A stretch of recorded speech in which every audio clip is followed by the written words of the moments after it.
And just so you know, this is, again, being audio recorded, not video recorded. I don't even know where the speaker is on that one. Okay. Shabbat Shalom. Shabbat Shalom. Thank you. So, you probably didn't have enough time to read the first few pages of the booklets. It's okay that you didn't. This is not a, But if you ever come back and you've got time, there's some interesting stuff there that you can feel free to read at any point in time. But what we're going to do right now is sit here for a few minutes, take a moment, take a breath.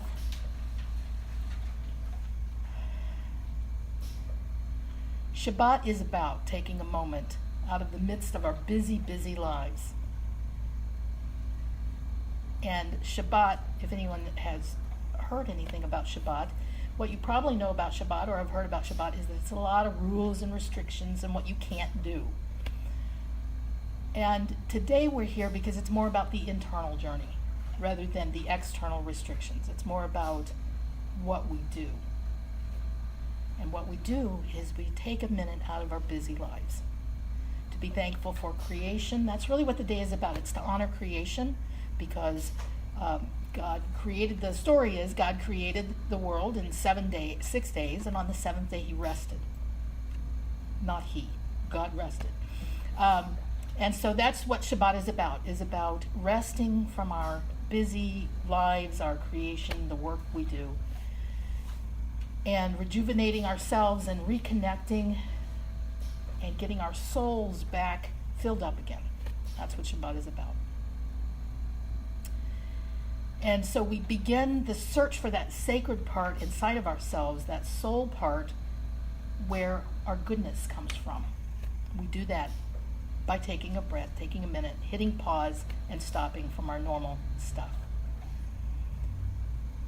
So for these brief moments of our Shabbat service this morning, we open ourselves to hear a message, perhaps, or a word, or a bit of encouragement, maybe. To listen for the whispers between the lines. That's what we're doing today. Shabbat is a day of freedom and of peace. It is a day of celebration of life and creation. It's the end of the week, the beginning of a new one. At sundown, normally at sundown tonight, we would begin saying to one another, Shavua Tov, which is good week. But tonight, something really special happens. Does anybody know what tonight happens? We'll get to that in a minute. It's one of our most special holidays, and I'll talk about that in a minute. But Shabbat is a day of freedom and peace, of celebration of life. It's the end of the week, the beginning of a new one. It's the moment of pause, of refilling our empty vessels, renewing our spirits. On Shabbat, we seek not to acquire. That's why we have a lot of restrictions on it. We seek not to acquire, not to accomplish, but to share, to be, to connect. So we come now to this space, to one another. And I know many of you know each other. It's so wonderful to see smiling faces that I know. And we take a brief moment to listen to our breathing.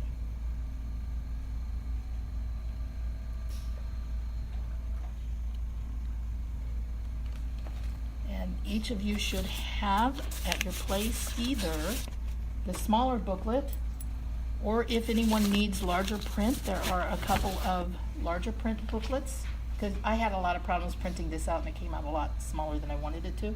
Does anybody need a large print? Everybody have a large print that needs one? Okay, so that's your booklet, and we begin on page 6 of your booklets.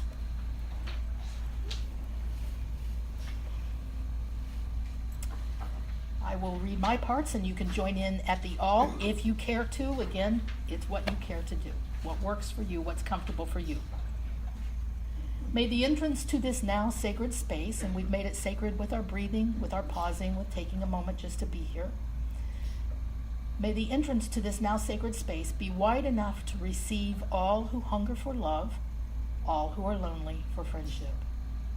May we welcome all who have cares to unburden, thanks to express, hopes to nurture. May the door of this sacred space and our hearts be narrow enough to shut out all pettiness and pride, envy and enmity. May its threshold be no stumbling block to any. May it be too high to admit selfishness and harshness. May this time and space be, for all who enter, the doorway to a richer and more meaningful life. And together we say, Amen. So we begin this morning, as we do all our Shabbat morning services, first with a blessing for our singing, and then we're going to sing a few songs. They're very simple, and no one has to sing if you don't want. Today they're mostly a little more on the quiet side. We're going to begin with one that's got a little bit more oomph to it to get us kind of awakened. And remember that it does not matter what your voice sounds like. It does not matter if you can carry a tune, whether it's got handles on it or not. If you would prefer just to hum softly, to close your eyes, to listen, or if you don't want to use any of the, you want to kind of, join in, but you don't really want to sing any of the words, you can always substitute the syllable lie. Lie, lie, lie, lie, lie. That's a Jewish tradition. Or again, you can just listen to the cacophony that's about to begin. The important part here is to bring your awareness and presence to this time and this space that we carve out for Shabbat. And so we begin with a blessing for our songs first, because believe me, some of us need our singing blessed a little more than others. That would be me. You should have a supplement. And I apologize for all these separate pieces of paper, but that's just how it worked out.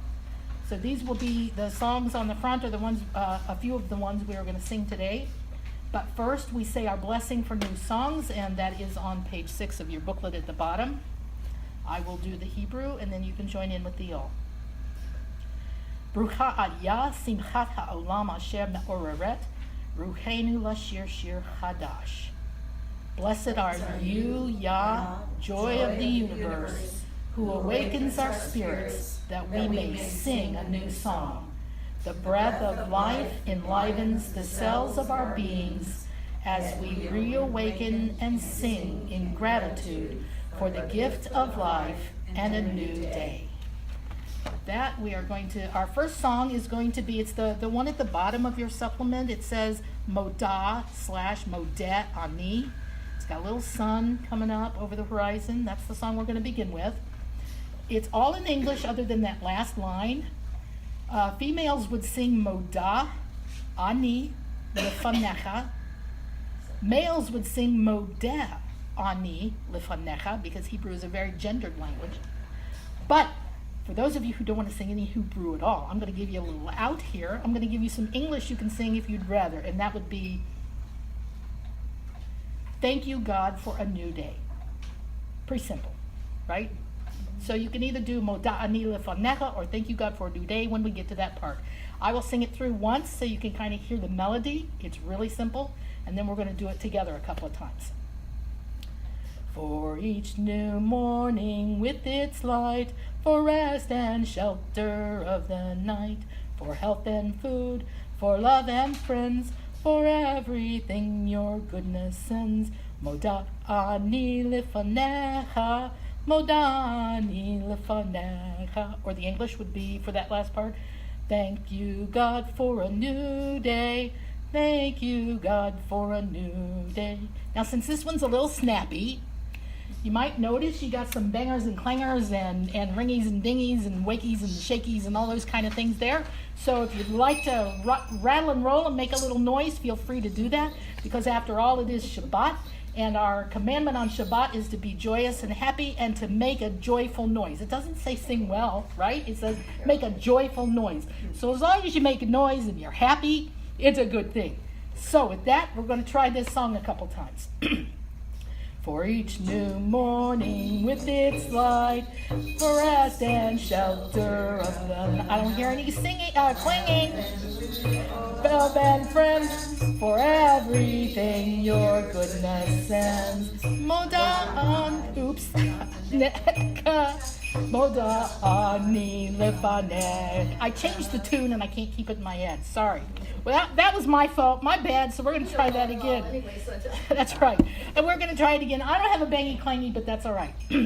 For each new morning with its light, for rest and shelter of the night, for health and food, for love and friends, for everything your goodness sends. Moda ani lefanecha, moda ani lefanecha. For each new morning with its light, for rest and shelter of the night, for health and food, for love and friends, for everything your goodness brings. Thank you, God, for a new day. Thank you, God, for a new day. One more time. For each new morning with its light, for rest and shelter of the night, for health and food, for love and friends, for everything your goodness sends. Thank you, God, for a new day. Thank you, God, for a new day. Woo! All right, wake us up. That was simple. I told you, I promised simple. I think some of us might need a little coffee. Hopefully that was a little bit of a coffee there. A little bit of a wake up. All right. Now we're going to sing one that's a little bit calmer. And again, it's really easy. It's a lot easier than it looks. Let me get the tune set in my head for a minute. And it's the one at the top of your supplement. It says Psalm 146, the supplement. Everybody got that? Okay. Oh, Yah, who sets the captive free, who opens the eyes of the blind to see, who heals the lame and loves the just, I will praise Yah with my life. We'll get to the chorus in a minute. Let's try that together. Oh, Yah, who sets the captive free, who opens the eyes of the blind to see, who heals the lame and loves the just, I will praise Yah with my life. Hallelujah, hallelujah, hallelujah, hallelujah, hallelujah, hallelujah, hallelujah, hallelujah. Again. Oh, Yah, who sets the captive free, who opens the eyes of the blind to see, who heals the lame and loves the just, I will praise Yah with my life. Hallelujah, hallelujah, hallelujah, hallelujah, hallelujah, hallelujah, hallelujah, hallelujah. Great job. You guys are doing good today. What? What'd you say? That one. Yeah, that's a nice one. The All little- right. The little, you're adding a syllable in there? That's the word hallelujah is actually Hebrew, and that's how we pronounce it. That little apostrophe is like a hallelujah, Okay. and that's, of course, it's been anglicized for hallelujah, and that's not quite the way we say it in Hebrew. It's hallelujah, but it What just does Yah it's mean? Yah is another name for God. It's a more feminine name. Again, Hebrew is a very gendered language. There is no neutral word, no noun that does not have a gender. So we do have some words that are feminine gender that we use for God. Yah is one of them, and Shekhinah is another one, and we will come up with that one a little later in our service. And of course, we know that God has no gender. It's just concepts and things that we attach.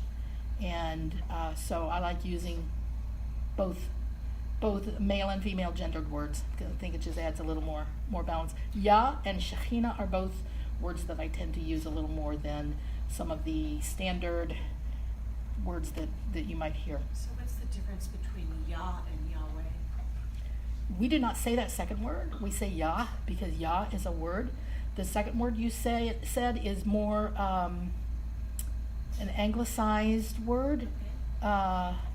And we're very careful with names that we call God, because there are some names that are very sacred in that some are even, there's one that's called the Tetragrammaton, which is not even pronounceable. And my favorite Hebrew name is Ehyeh Asher Ehyeh, and I even say that very carefully.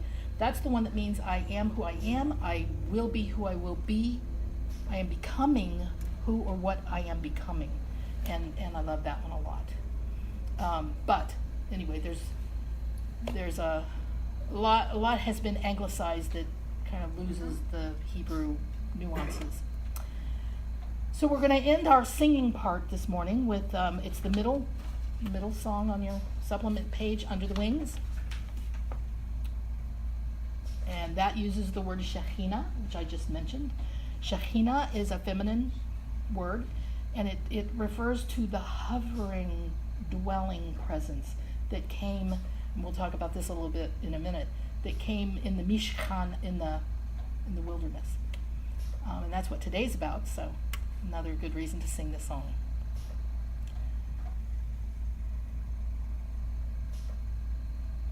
And this is another simple one. Under the wings of Shekhinah, I have found my rest. It's that simple. We're going to repeat that several times. Under the wings of Shekhinah, I have found my rest. Under the wings of Shekhinah, I have found my rest. Under the wings of Shekhinah, I have found my rest. One more time. Under the wings of Shekhinah, I have found my rest. Wonderful, wonderful. Thank you. What a wonderful, peaceful space we've created with our singing, with our thoughts and our prayers so far. We've created here a true Sukkot Shalom. That means a shelter of peace. So we've sung. Now it's time to move into expressing gratitude for all that is holy in our lives and even that which is not so holy in our lives. We know that God needs no words, no English, no Hebrew, no semantics. God does not need this service. We need them. This is for us. Through prayer, we can sense our inner strength, our inner purpose, our inner joy, our capacity to love. And as we stretch our souls upwards in prayer, we can sense our higher qualities, that which we yet aspire to be, to sing, to pray, to love, to work to make our lives better, to bring more beauty and joy into the world. It is to dream of peace and joy and to bring that vision to life by first calling it forth within ourselves. And that's what prayer is. We are calling within ourselves, calling forth those higher qualities, those best pieces of ourselves, and for making the world a better place. As we continue on page 8 of your booklets, we will call forth blessings and name some gratitudes.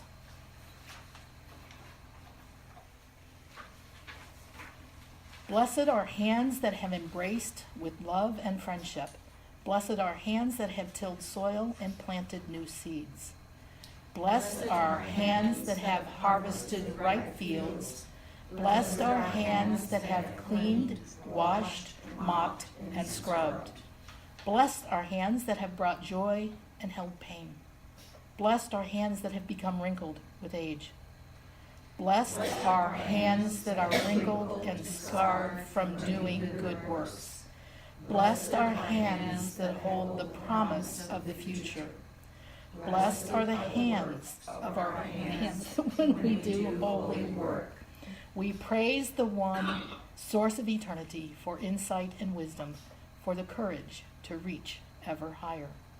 We praise the one source of eternity for clothing and for shelter, for an earth blessed with abundance. We praise the one source of eternity for hope in the face of despair, for the mystery of creation unfolding before us in every sacred moment. Would anyone care to add some blessings for gratitudes that you hold in your heart today? Beverly? I'm blessed that they found my cancer and they're healing it. Amen to that. And I'm living through it. Amen to that. Baruch Hashem. Anyone else have any joys? I'm blessed for a dear friend who's celebrating his birthday today. Amen to that. Baruch Hashem. And later on in our service, we'll get to where we could share prayer requests and concerns. Dorothy. I'm blessed that I was able to spend time last night with friends. He is suffering from Parkinson's and Alzheimer's, and I was able to enjoy their company and take them to an art gallery. It just is a joy to bring a little joy into their life. Baruch Hashem. So How wonderful. It was more to me than It's when we do that, it's as much a gift to ourselves as it is to other people. Isn't that wonderful? Anyone else? I'm blessed with many family and friends, but in particular this week, blessed for having intimate conversation with my stepdaughter regarding her two children and one child who things are difficult and lovely boy, but just me, she's there, and just from my own experience to give her space and understanding, to not be so hard on herself, judging herself as a parent as she tries to figure out how to parent this child. There's no handbook. Well, there's a lot of handbooks, but every situation is unique. That's rough water sometimes. What a blessing to be there. Anyone else? Well, I'm blessed today for everyone that showed up. Thank you so much for being here. And my special friends here, the tops that have come and joined me, and it's so good to see you out and walking again. Glad to be here. Hobbling, but hobbling nonetheless. As one part And falls apart, the other one starts I- to heal. I hear that. Got you there. So thank you. I know everybody had other plans this morning or things you could have been doing. So thank you so much. I am so blessed that you are here. And together let us say Amen. As we enter more deeply into Shabbat, let us take a moment to release the past week, its joys and its sorrows. At the top of page 9, there are some words there from Rabbi Joshua Heschel, and I'm going to read that out loud, and then we're just going to pause for a second and think about it. Rabbi Heschel says, the meaning of Shabbat is to celebrate time rather than space. On Shabbat, we try to become attuned to holiness in time. It is a day to turn from the results of creation to the mystery of creation, from the world of creation to the creation of the world.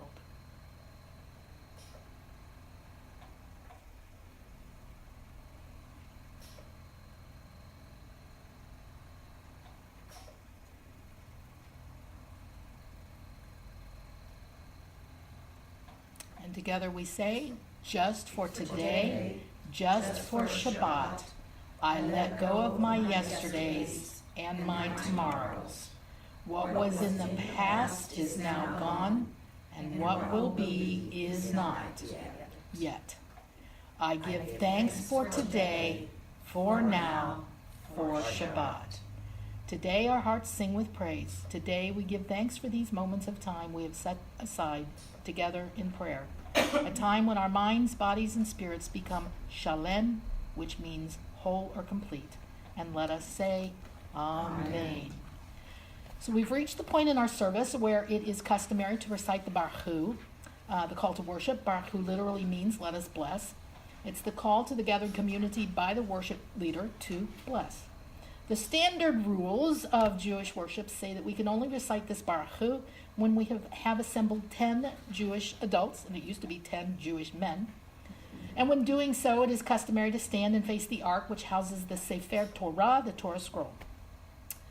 Well, we have gathered here today not as 10 Jews, not necessarily even as 10, and certainly not in the presence of a Sefer Torah.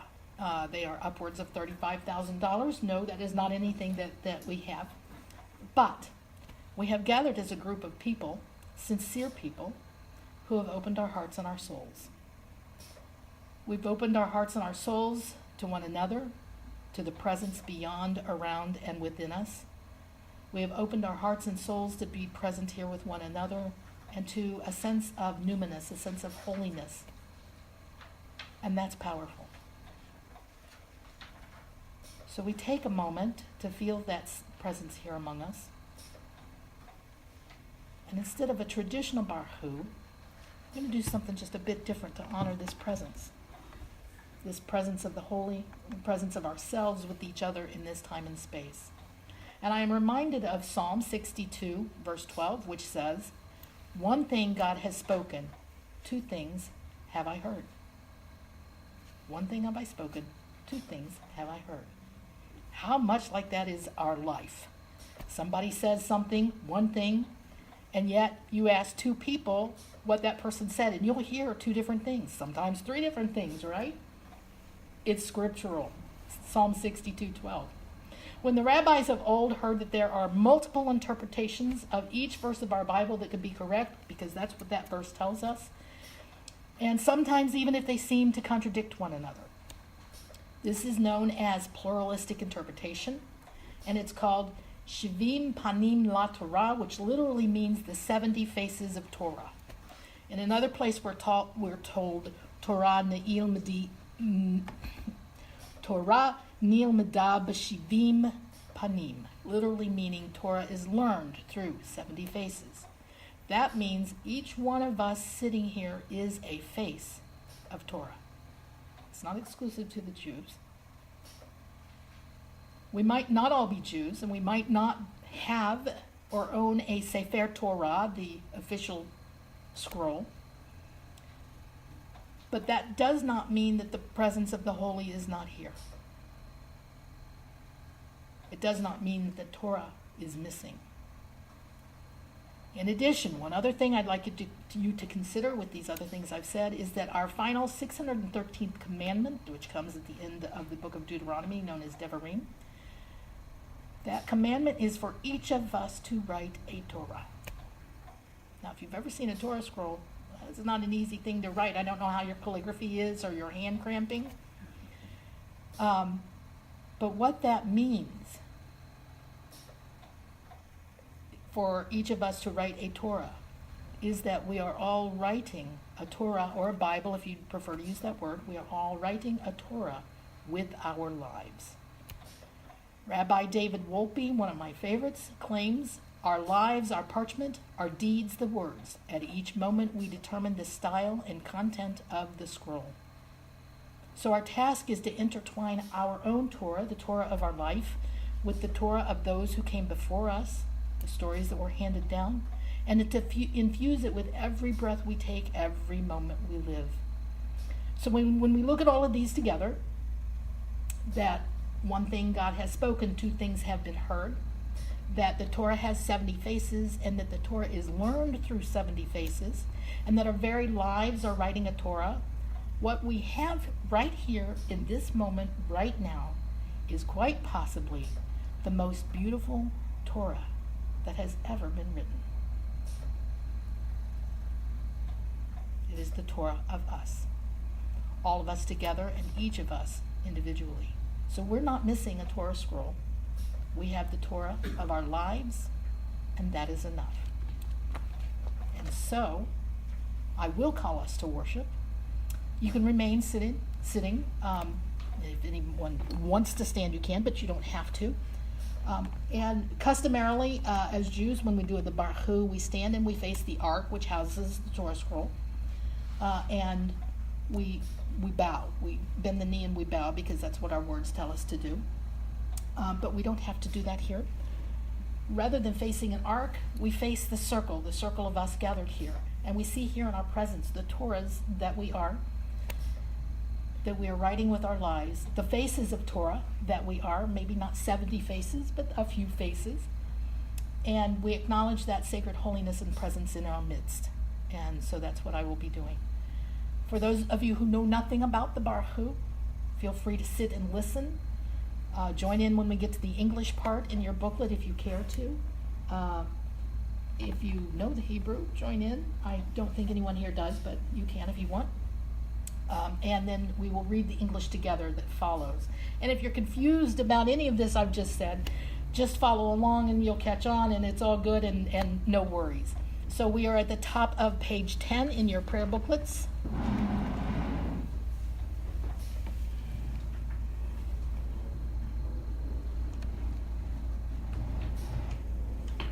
Baruch Hu et ein hachayim, nevarechet ein hachayim, necho nitbarech. As we bless the source of life, so we are blessed. Blessed are those who seek goodness and mercy. And together we say, as we bless the source of life, so are we blessed. Blessed are those who seek peace and unity. Blessed are those who seek unity, peace, goodness, and mercy. We now continue on page 12 of our prayer books with the Ahava Rabbah. I would ask if anyone knows what Ahava Rabbah means, but I'm going to guess no one does. Ahava is the word for love. Rabbah is the name for great. So Ahava Rabbah means great love.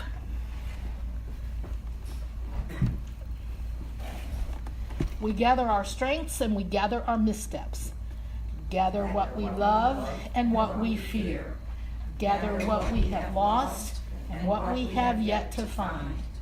All that we gather and all who gather here are holy. We are loved deeply by an unending love. We are loved by an unending love. We are embraced by arms that find us even when we are hidden from ourselves. We are touched by smiles that warm us and counseled by voices that guide us. We are loved deeply by an unending love. We are supported by hands that uplift us even in the midst of a fall. We are urged on by eyes that meet us even when we are too afraid to look.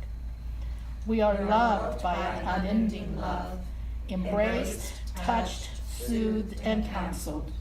Ours are the arms, the hands, the voices, the eyes, and the smiles that embrace, touch, soothe, and counsel. We are loved deeply by an unending love. Blessed is the unending love which creates and sustains us. And let us say together, Amen. We now come to the central Jewish prayer. Now, it's customary to close or cover our eyes as we say the first part of the prayer, but it's not a requirement to do so. The second part of the prayer is said more quietly. Those who wish to join me in the Hebrew can do so. Please note that this is not the traditional masculine version of the prayer. If there's anyone here who knows it, you will note that the words are different from what you might have come across in the past. After the Hebrew, all who care to can join in the English, which follows as I lead you into that. So we are at the top of page 13 in our prayer books. Shema Yisrael, Ashchina birkerbenu, Ashchina achad, Baruch Shem Kevod Malchuto Leolam Vaed. Listen, Israel, the Shekhinah is in our inmost being. The Shekhinah is one. Listen, all who wrestle with God, hear the unending, hovering, indwelling love that is buried within the deep, sweet silence of our souls. This love is one, and we are one. This love is multiplied, but never divided. Together we are one, and we are many in the one. Listen, God wrestlers. God reminds us, on high I am unity, below I am the multiple. On high I am God, in the stream of life I am the prayer. On high you are the holy process, in the stream of life you are the prayer. Your unspoken name is holy, your unnamed essence is love. Your radiance is sun pouring down upon us, moonlight widening our eyes. You are the air around us, the vapor rising. You are the journey of a rock in its invisible yet perpetual motion. You are the vibrations, the sound which spoke creation into being, and the silence which cannot be spoken. Your unspoken name is holy. Your unnamed essence is love. You proclaimed your name as I will be what I will be, the highest potential of goodness and love. To that we proclaim, Amen. May it be so in us as it is in you. And one thing I forgot to explain, you saw there that I used the word God wrestlers. That is the literal meaning of the word Yisrael, or Israel, one who wrestles with God. Yisrael. So that's why I used God wrestlers. We now continue our prayers with our Amidah, which literally means standing. For that, you're going to need your supplements. By custom, we stand, but we're going to be comfortable today. I can't do a lot of the up and down, and I know we have several of us here with scooters and canes and all kinds of things. So we're just going to stay seated. Customarily, this is said individually and very quietly. But we're breaking all the rules. We're going rogue today. We're going to say it out loud together. You can find it in the middle of your supplement, the interior pages. And it's all in English rather than being in Hebrew. And this is an abbreviated form of the long Amidah, which is also known by other names, the Shemona Esrei, which means 18 blessings. It's long. But we're doing the abbreviated form, which is known as the Havinenu. So we will say it together. Open our hearts and we shall declare your praise. Blessed are you, O Yah. We affirm the blessings of Abraham and Sarah, Isaac and Rebekah, Jacob and Rachel and Leah. We affirm your power through nature in the dew and rain to water the parched earth and our thirsty souls. And we see you in the ongoing, unfolding creation that surrounds us daily. In the lush gardens that thrive and mature, and the leaves which fall and plants that decay, in the birthings and the dyings, the light and dark, life and death. In your goodness you have given us Torah, asking us to walk in goodness, strive for equality, and advocate peace. May our rest on this Shabbat reinvigorate us to keep walking in the ways of highest goodness and values. Grant us wisdom, O Yah, and teach us to know your ways. Open our minds to receive you, and forgive us with great compassion where we err. Move our hearts to stand in awe at the wonder of life, and open us to find meaning in our difficulties. May we be satisfied with the goodness that fills our lives. Gather in from the four corners of the earth those who love you, even as you gather our fragmented parts and bring us to Shalem, wholeness. Urge us towards the holy journey to wholeness, one in your oneness. When we are in error, nudge us towards righteousness. May evil fail and righteousness and goodness abound and surround. With joy may we build ourselves into your Mishkan Tefillah, your house of prayer. You are holy, your name is holy, and you call us to be holy. You are peace and the breath who breathes us. You give answer before we even call. Receive us, and we shall be received. Bless us, and we shall be blessed. Blessed are you who hears our prayers. Amen. We're now ready to continue our service with our Torah study. The word Torah, anybody know where the word Torah comes from or what it means? Or have you heard anything about what it means? I used to. Anybody? Well, it is the Bible. The Bible is more encompassing. The Torah is the first 5 books. It's also called the Pentateuch: Genesis, Exodus, Leviticus, Numbers, Deuteronomy. That's the English names that you know that by.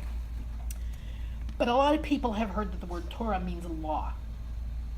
The word Torah actually comes from the Hebrew word yara, meaning to point, to show, to indicate, to teach, to instruct. The basic concept is instruction or teaching, not law, although it's sometimes translated like that. The emphasis is on instruction. And it also is an archery term, meaning to aim. To aim. So we're aiming. That's what Torah is about. So our Torah contains stories and examples passed down through the ages, sharing inspiration, guidance, wisdom, and instructions that we can use to reach our highest potential and to make the world a better place. Our Torah is not only on the pages of our books, the Chumash. It is woven through our hearts, our hands, our lives, as we mentioned earlier. So we turn now to the top of page 24 in your booklets. The Talmud reminds us that the Torah cannot be acquired except in fellowship. This means that a Torah is a living document, that we become Torah to ourselves, to each other, to the world. So we enter into this time of becoming Torah to each other.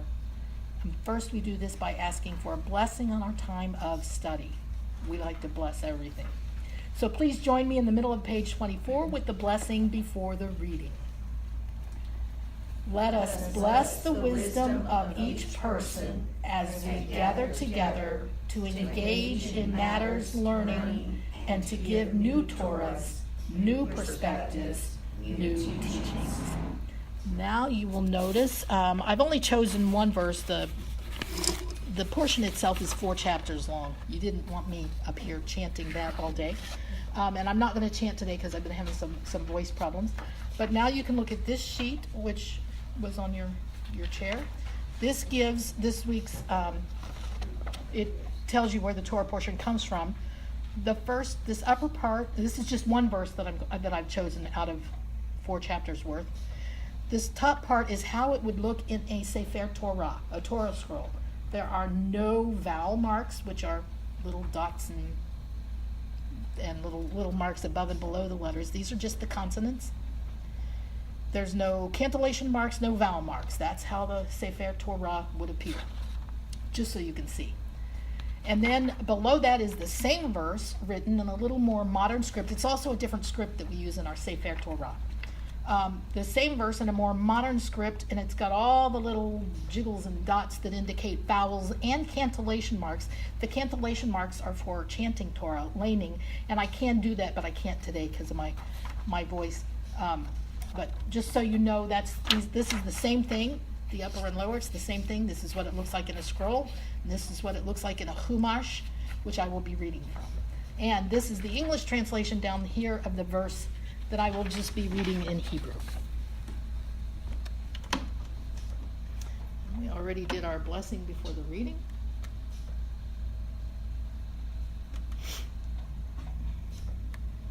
Vaya'asu b'nei Yisrael kechol asher tziva Adonai et Moshe ken chanu l'diglehem v'chen nasa'u ish lamish pechotav al beit avotav.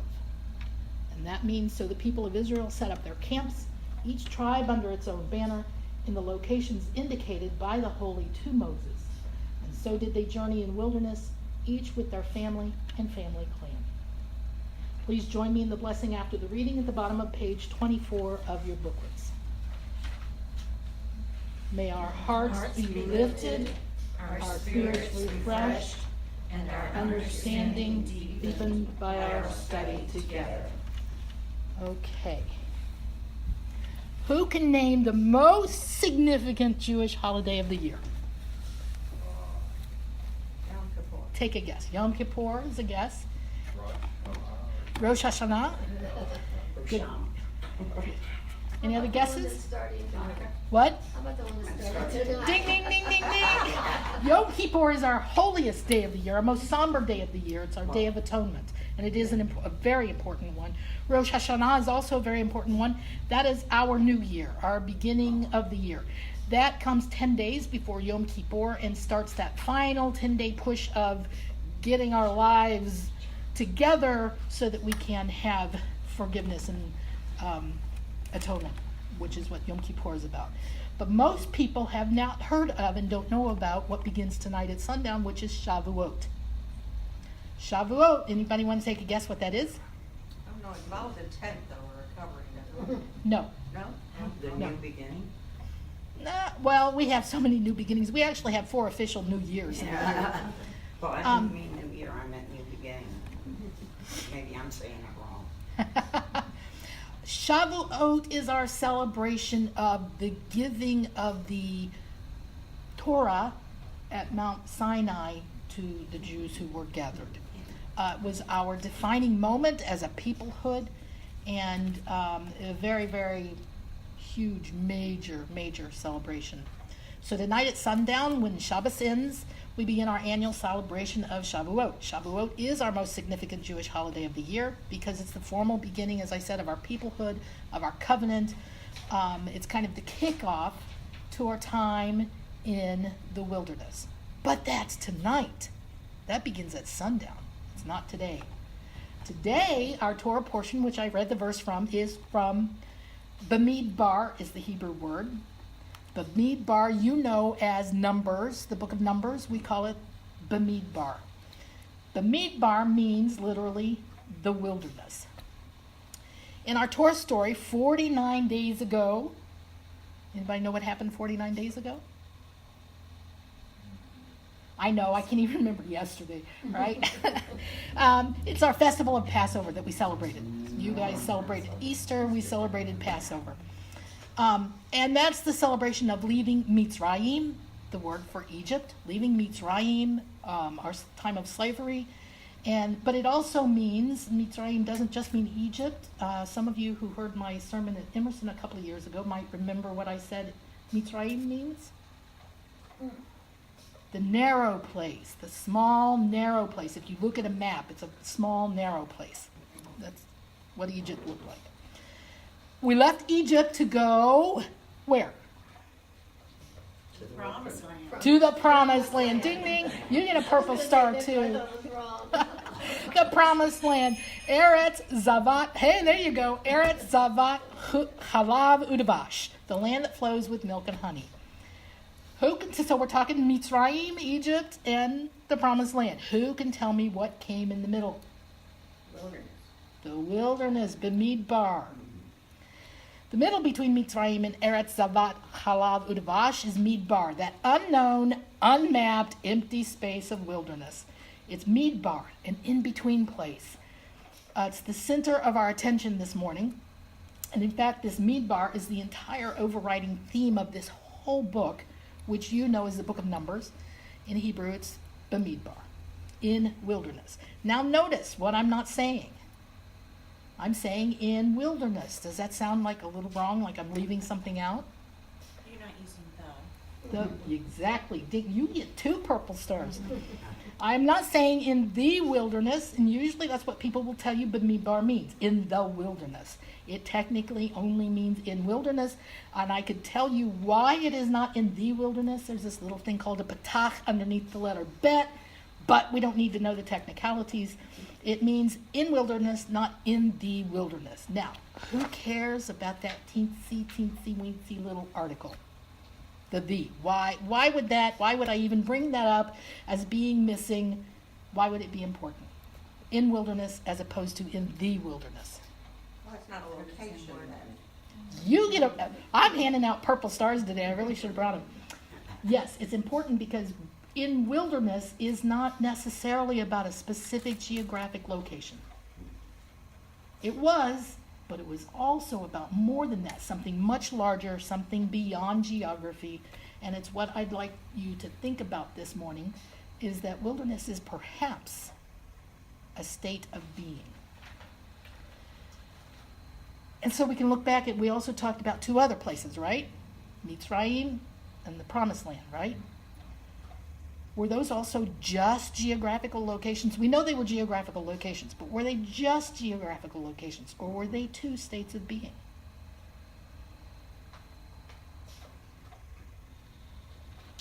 Egypt is also a small, narrow place, a birth canal through which we must leave to reach a liberated life. By contrast, the Promised Land, the land that flows, it's flowing, flowing, flowing with milk and honey. This too, it was a place, but it's also a state of being where we're completely liberated. Maybe the state of being of these three places, and these are the three places the Torah talks about most. Maybe it's more about those states of being than the geography itself. So in our Torah story today, we find ourselves in that in-between space, Bamidbar, in wilderness, the place and state of being of transition, of being neither here nor there. That place where we live most of our daily lives, right? There's an English word for this state of in-betweenness, being neither here nor there. Does anyone know it? La La Land. Sorry, no gold star. Good try, though. Good effort. Liminality. Has anybody ever heard of the word liminality? Liminality. I could speak all day about liminality, but don't worry, I won't. I know some of you have birthday parties and things to get on to. Liminal comes from the Latin word limen, and that word means doorway or threshold. Notice that the threshold or a door is neither this room nor that room. It depends on which side of the door you're standing on, right? Which drives my cat crazy. You're on this side, you got to be on the other side. You're on the other side, you got to be on this side. But think about it. When you're in a room and the door's closed, that side of the door is part of that room. When you go to the other side of the door, say it's a hallway, and you're looking at the door, that side of the door belongs to the hallway. It's neither this nor that. It's both and, neither nor. It's this fascinating in-between portal. It's a doorway, a gateway. Judaism is immersed in this sense of liminality. Edges and fringes, thresholds and gateways, transitional states, connecting points, margins. In fact, if we want to look at some examples, some concrete examples of that, in a wedding, there's a thing called a chuppah, right? It can be suspended from the ceilings, or more often we see it suspended on 4 poles. It's a canopy, but it's crucial, absolutely critical, that the 4 sides remain open. Does anybody know what the chuppah symbolizes? You told me once. Yeah, my wedding. Right, now I don't remember. It symbolizes the home. And the reason those 4 sides need to be open is because the home also needs to be open. If we close it too tightly, it gets toxic and dysfunctional. Not enough air in there, not enough breath, breathing. So that's a liminal point. And the marriage ceremony itself is a liminal point. Before the wedding, you're not married. After the wedding, you're married. But then there's that time in between, that liminal point, that in-between space. The entire month of Elul, the month of Elul precedes Rosh Hashanah. It leads up to, it culminates with Rosh Hashanah, which is the first day of the next month. And Elul is a transitional time between our ordinary, not much happening, just kind of cruise along with life. And then it's like, I've only got a month before Rosh Hashanah. Got to start getting a little more serious here. It's a liminal month. The 10 days that I mentioned between Rosh Hashanah and Yom Kippur, that time, the final countdown there, that's a liminal time. It's a time of transition. All of these are examples of liminality in Judaism.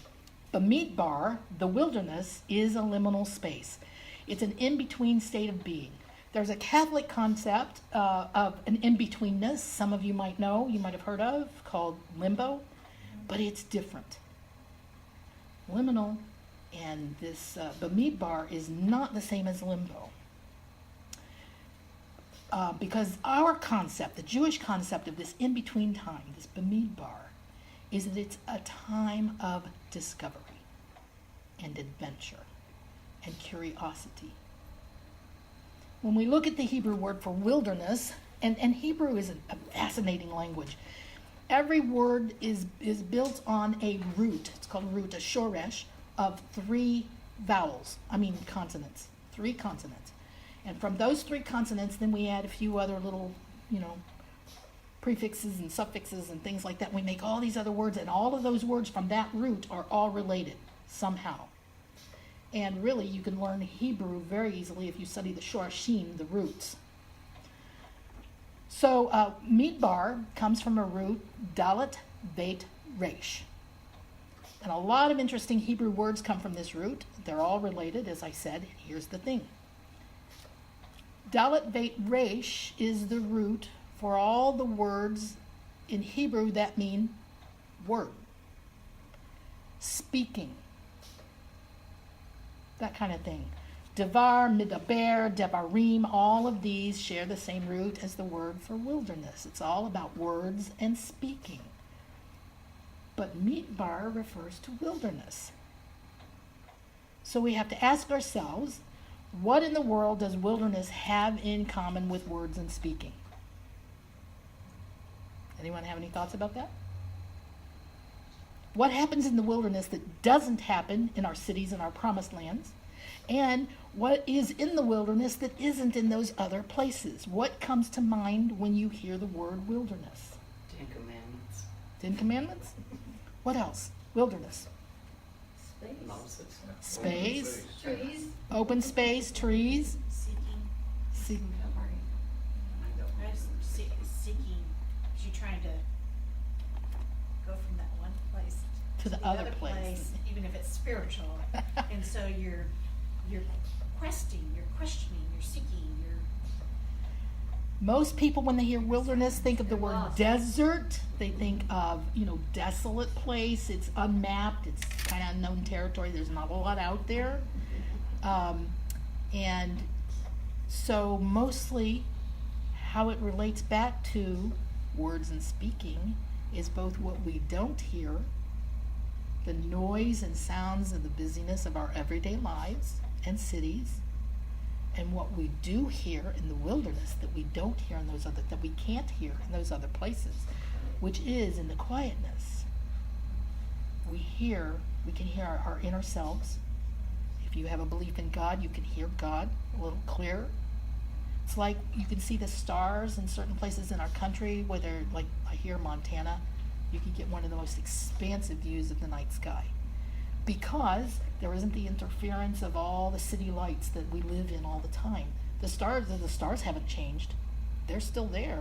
We just can't see them because of the noise and interference of the city. That's the same thing in the wilderness.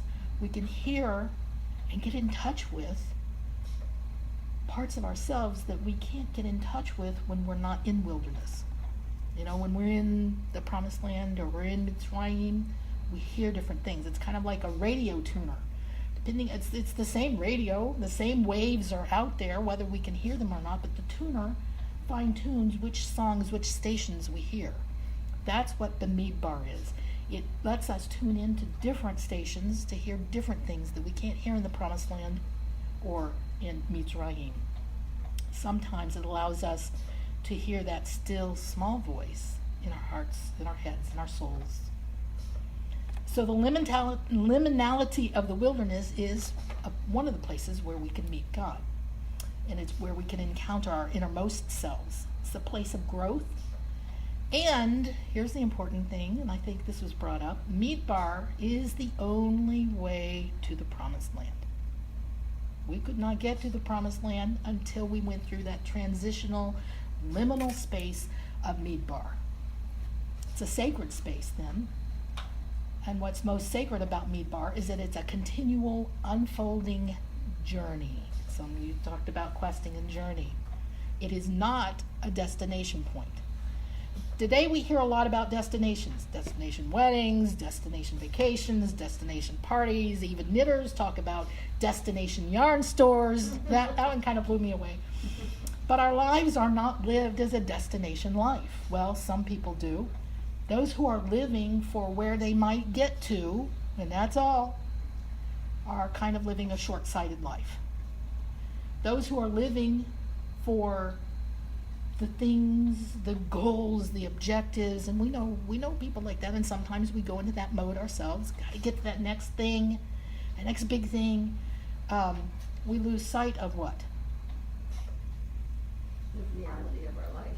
The here and now, the present moment, that liminality, that midbar, that wilderness, that unmapped space, the space where maybe we don't even know where we're going.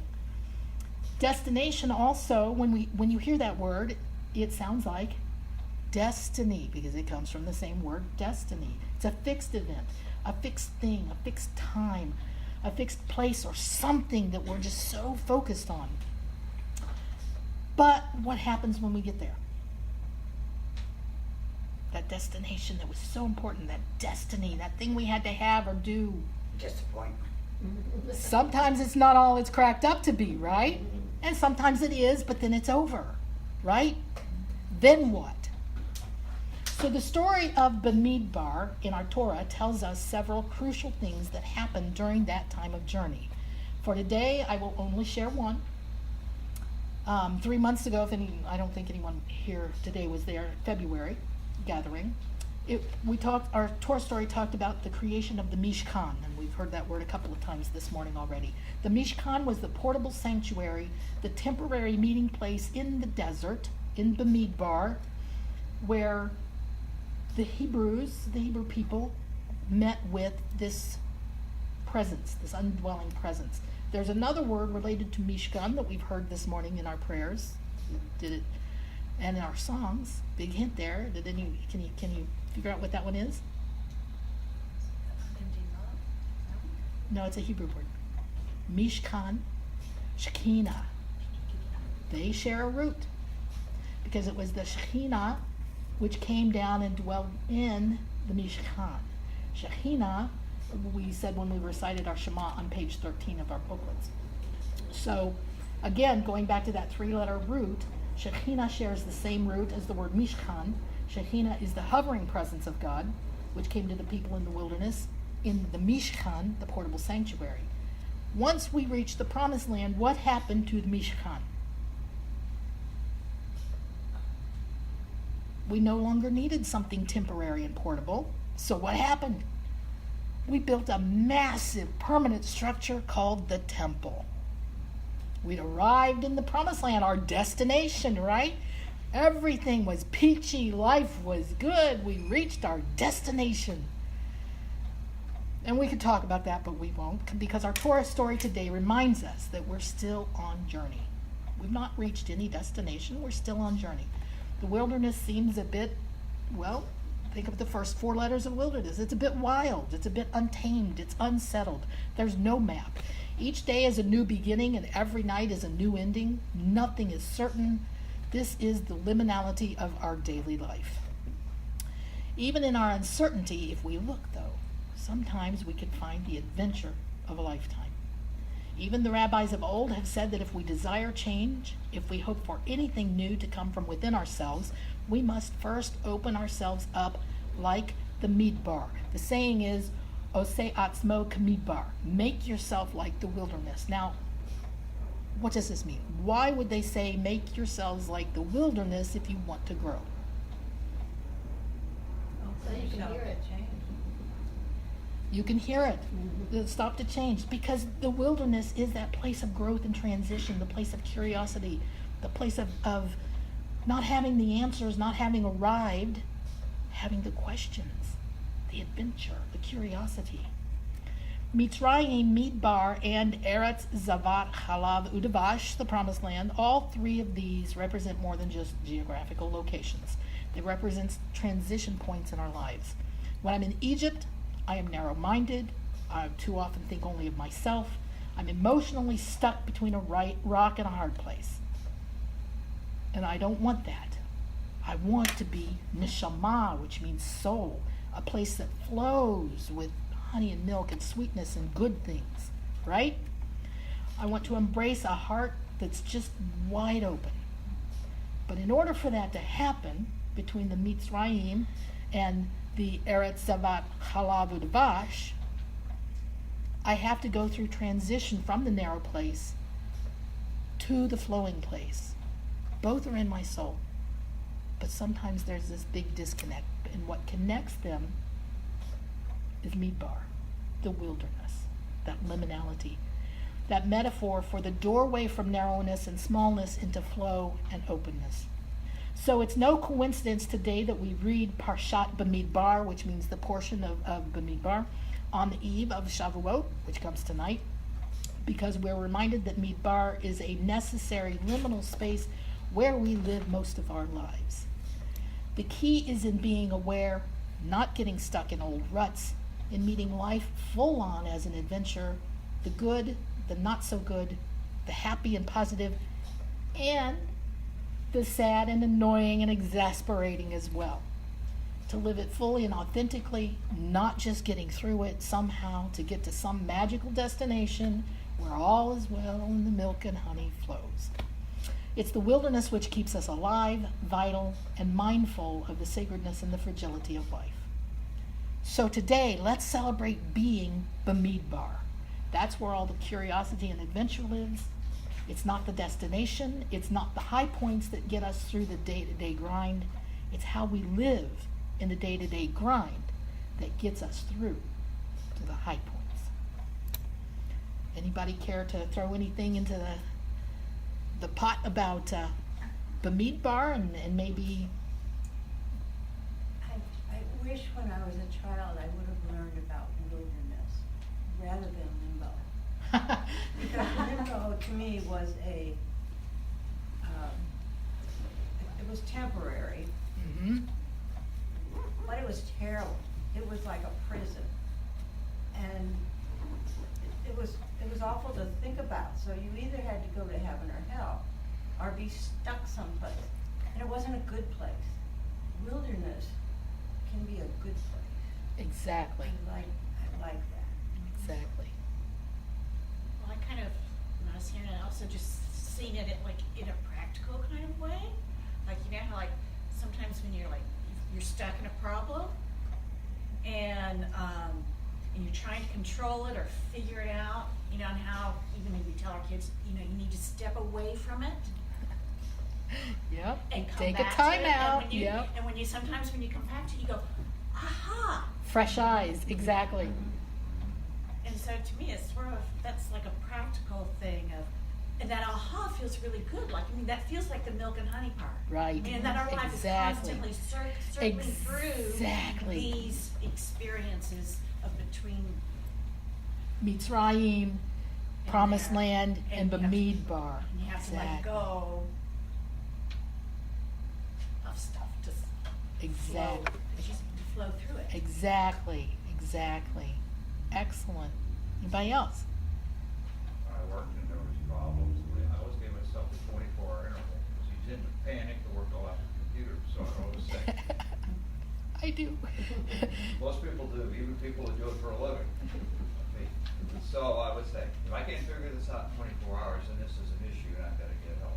And you know, most of the time in 24 hours, I can see a way You had an through it. answer. Yep. It's amazing. And I call that is my wilderness at 24 interval. where I Yep. just wait for something to happen or somebody to, I don't know what, but something like a light goes on. Exactly. Those aha moments. There you go. That comes in our Bamidbar, our liminality. Exactly. I know for people with panic attacks, sometimes it's just, okay, 24 hours from now, everything's going to feel different. Everything will be different. And it's just getting through, whether it's 24 hours or 1 hour or however, that Bamidbar, putting yourself in the Bamidbar and finding it a place of comfort. You know, it's a place of comfort. It's not that scary one end or the other. It's turning around, walking away. If someone's confronting you, a lot of times, turn around, walk away. Don't confront them, just walk away. Everything fine. Yep, that's another kind of Bamidbar, exactly. Excellent comments, Sharon. And I often give different advice than what a lot of newlyweds hear, like, like, don't go to bed angry. And I go, no, it's okay to go to bed That's angry. right. I go, sometimes you need some space and some rest. Yep, When you yep. wake up in the morning and you will see that problem entirely different Differently. than what you did in the moment. So, Exactly. Yeah, a lot of times not going to bed angry ends up in the hospital. Yeah, yeah. I have a friend with whom I do a lot of email correspondence, and it's wonderful, and we're both lovers of words, but the problem is you can't read tone in an email. You just can't. I don't care how well you know someone, you don't know. And even if there's a tone of anger there, it may not be anger at me. It could just be there's some stress going on in my life, and that's just how it comes out. Or maybe I'm just really busy, and so it comes out a little more terse than, And that's when we have issues. It's because of that whole you can't read the tone. And learning to put myself in Bamidbar, saying, okay, I'm going to walk away from that email because I don't really think she meant what it sounds like. And I'll come back to it the next day. It's like, wow, that thing I thought she said isn't even in there. My brain put it in there. That happens too. So that's that bit. Bamidbar really is a gift. It is a gift. And so we celebrate that today. So we're going to bring our discussion to a close now, and we're going to come back to the present for a moment. Take a breath. And in your booklets, if you turn to page 26, we are starting the ending parts of our service now. This is called the Aleinu, and we're going to pray selection B. That should be on page 26. And we're going to say it all together. Let us make this earth a heaven, right here, right now. Let us create a heaven here on earth, where love and truth, equality and compassion reign. Let us welcome all at our freedom table. Black, white, yellow, red, the full spectrum of our lovely colors. Straight, gay, transgender, bisexual, and all the ways we love and committed partnerships. Blind, deaf, mute, healthy, sick, variously abled, young, old, fat, thin, gentle, cranky, joyous, sorrowing. Let no one feel excluded. Let no one feel alone. May the rich use their wealth to better the poor. May the poor share their riches with those too used to money.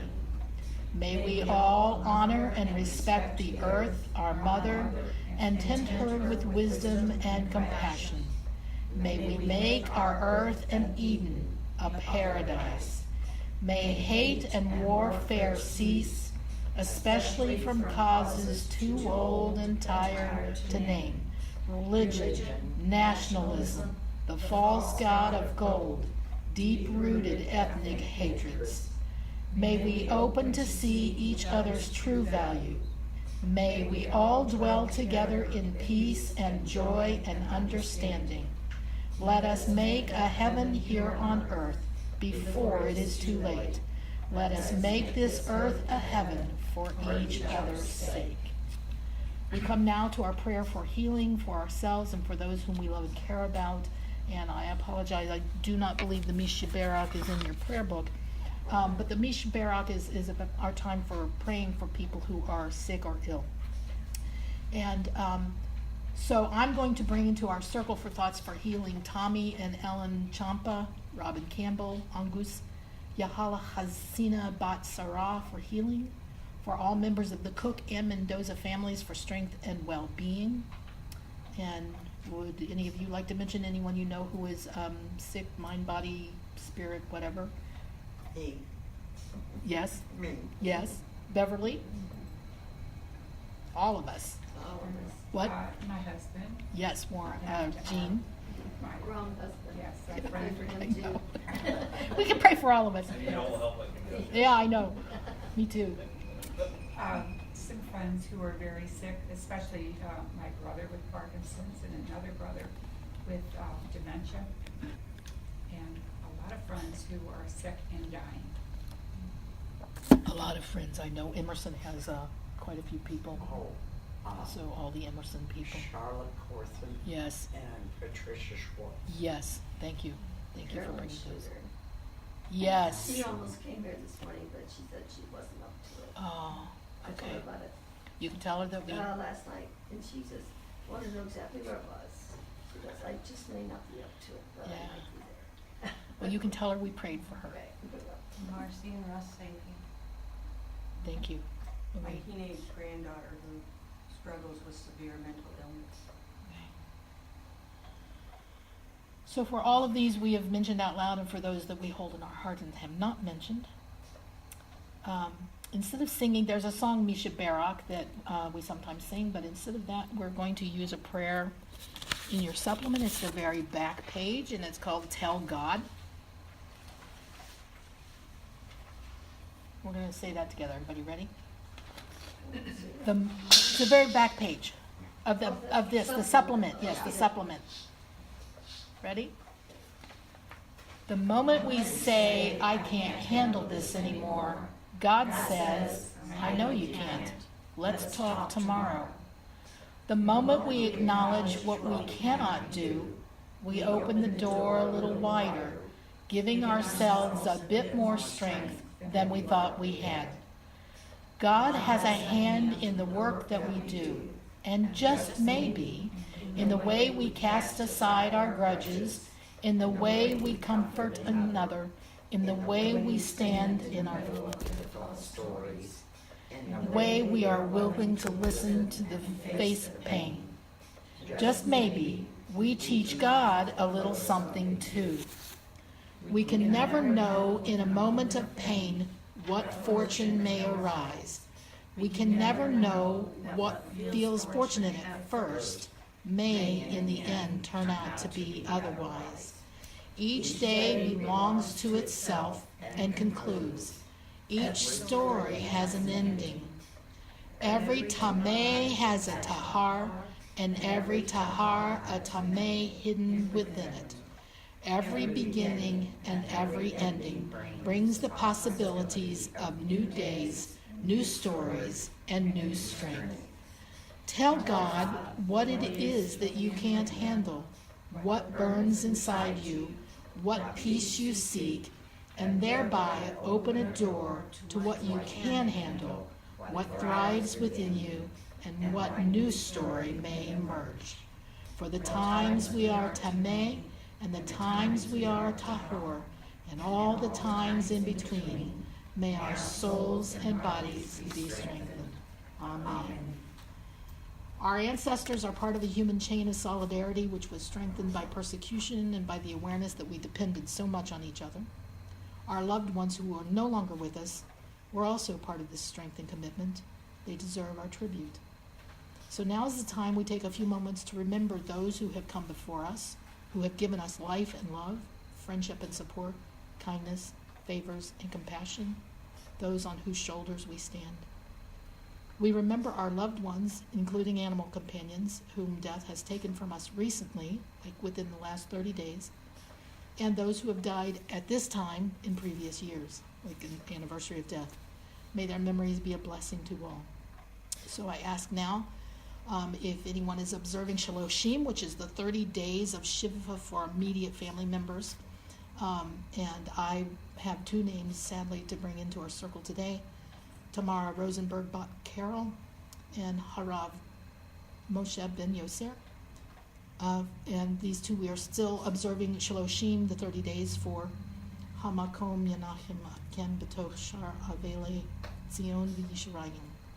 Is there anyone else here celebrating either an annual anniversary of death or you lost someone in the last 30 days? Our friend Harold Schneider and nephew Rusty Zumwalt. Anyone else? My father, Ray. Father? Ray? Ray. Anyone else? And so as our way of making their memories a blessing and being comforted, we pray what we call Kaddish, And Kaddish does not mention death. Kaddish does not mention loss. Kaddish is about praising God for life. And that's how we as Jews face death. We always turn towards life. So today we will be praying Kaddish Selection A, which is at the top of page 27 in your booklets. I'll say the Hebrew part so you don't have to worry about that. Page 27. Everybody there? Kaddish Selection A. And together let us say, Nit Gadal v'nit Kadash b'ruach ha'adam. Let us enhance and exalt ourselves in the spirit of humanity. Let us acclaim the preciousness of life. Amen. Let us show gratitude for life by approaching it with reverence. Let us embrace the whole world, even as we wrestle with its parts. Let us fulfill, each in our own way, our share in serving the world and seeking truth. May healing and peace permeate and comfort all who dwell on earth. Amen. Nit Gadal v'nit Kadash Ruach Ha'adam. And let us say, Ken Yehi, may it be so. Amen. As we bring our morning Shabbat service to a close, we end by blessing one another so we can go out into the world and be a blessing by our very presence. You can find our ending blessing in the middle of page 31 in your prayer books. It's my turn to bless you. May the blessing of light be on you, light without and light within. May the sunlight shine upon you and warm your heart till it glows with holy sparks, illuminating the darkness.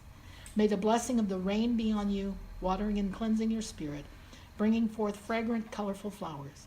May the blessing of the earth be upon you, heartbeat of our mother and skin and bones and flesh and blood of our being. May you see the divine spark in every face you encounter, and open your heart with love to the people you pass along the road. May you always feel blessed and loved, and may peace be yours always. Amen. Thank you again to everyone.